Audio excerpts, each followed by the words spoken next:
有錢未必買得到幸福。如果有人白手興家辛苦咗大半世，最後留低嘅唔單止係巨額嘅財富、幾房嘅妻妾、10幾個仔女，而引發嘅爭產官司，咁呢一份嘅財富究竟係祝福定係煩惱呢？今日我哋要講一單喺香港非常出名嘅爭產案，佢就係的士焦有全嘅遺產案。焦有全咧係一名香港嘅隱形富商，佢喺早年咧係經營的士公司起家嘅，所以外界咧先稱佢為的士焦。喺2004年去世嘅時候咧，留低咗差唔多10億嘅遺產，但係個爭議點咧並唔係究竟佢有幾多錢，而係佢生前最後一份遺囑，竟然將佢嘅遺產咧留翻俾同佢同居多年嘅二房鍾群英，而原配嘅仔女咧係1毫子都分唔到。呢個消息一出咧，原配嘅仔女當然係唔忿氣，佢哋認為咧爸爸嘅晚年身體同埋精神狀況都出現咗問題，佢根本咧係冇能力去立呢一張遺囑嘅，所以咧佢哋最後入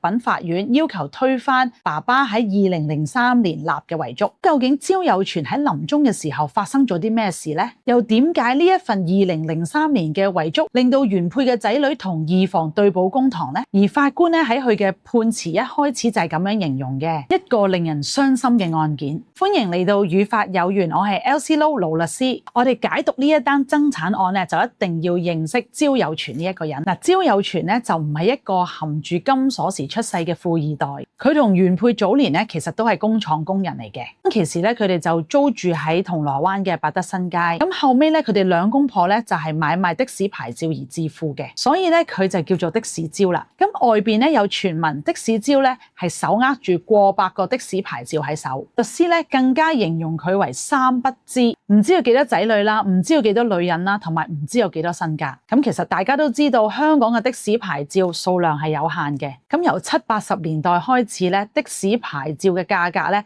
係水漲船高，焦有全當其時就睇準咗呢一個市場。再加上咧，佢喺90年代咧投資咗大量喺碧瑤灣嘅物業，令到佢嘅身家咧越滾越大。咁直至到焦有全離世咗之後，佢嘅遺產管理人咧就同稅局申報。咁喺焦有全離世之後，遺產執行人咧就報稅局，單係物業已經有33個，總共嘅價值咧大概係2.6億港幣，而佢估計所有嘅資產咧大約係港幣10億。不過焦有全最令人哋津津樂道嘅，唔單止係佢嘅財富，而係佢非常之複雜嘅家庭關係。咁其實焦有全一生咧有好多個伴侶，咁原配咧就叫黃美英，咁佢同焦有全咧就係1973年嘅時候結婚嘅，外界形容佢3不知。咁焦有全咧就同佢個原配生咗9名仔女，佢哋兩位咧就喺1989年嘅時候分居，而喺1992年嘅時候就正式離婚啦。咁焦有全同二房鍾群英咧，亦都有3名仔女。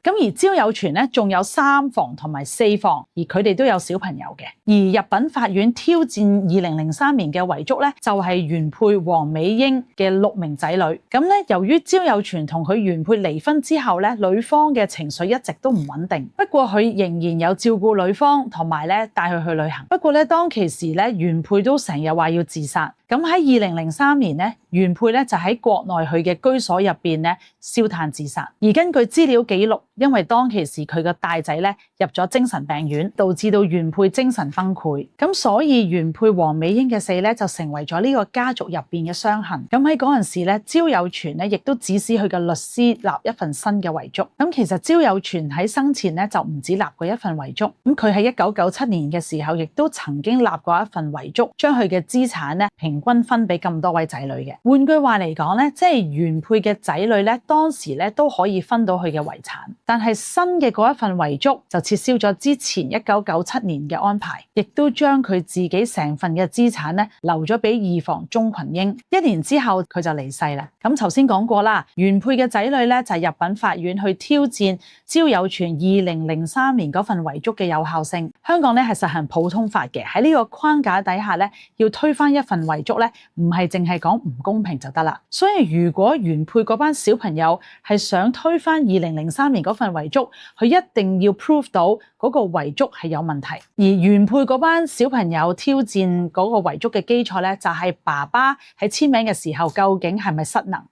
而呢一個立遺囑嘅能力呢一個概念咧，其實就係源自於英國嘅一個非常著名嘅案例 Banks versus Goodfellow。如果一個人咧要立一份有效嘅遺囑咧，係要知道幾件事，知道自己立緊遺囑嘅時候，明白知道呢一份文件咧係幫自己死後去分配財產，同埋咧要清楚知道自己有咩財產，亦都要揀好咗邊啲係受益人，唔可以因為精神疾病、妄想同埋腦退化，令到自己咧作出病態嘅思想而支配咗決定。原配嘅仔女指出，焦有全當時係患有糖尿病啦、焦慮症同埋腦血管病。佢亦都長期需要服用精神科嘅藥物。佢哋亦都講話爸爸年紀大，精神狀況差，亦都嘗試透過證人嘅供詞同埋醫學嘅資料嚟到證明爸爸喺2003年簽遺囑嘅時候係冇能力去幫自己做決定。但係二房鍾群英就話，當時立遺囑嘅時候係有醫生同埋律師在場，亦都有醫生可以俾到當時焦有全嘅健康證明。